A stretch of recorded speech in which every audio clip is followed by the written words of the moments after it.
ఒకరోజు చిన్న హనుమంతుడు పర్వతపు కొండమీద ఆడుకుంటూ ఉన్నాడు. అక్కడ పచ్చని చెట్లు, చల్లని గాలులు. చిన్న హనుమంతుడు ఎంతో ఆనందంగా గెంతుకుంటూ ఆడుతున్నాడు. అప్పుడే అడవివైపునుంచి ఎవరో భయపడి కేకలు వేసినట్లు శబ్దం వినిపించింది.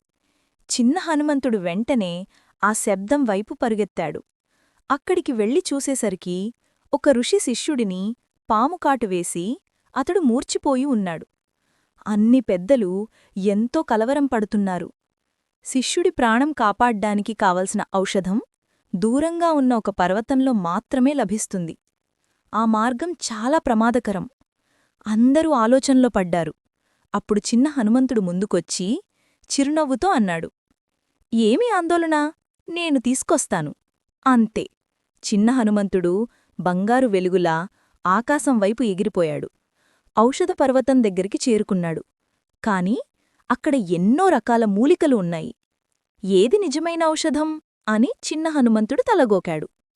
తరువాత అతను నవ్వి అన్నాడు, "అయితే మొత్తం పర్వతాన్నే తీసుకెళ్తాను."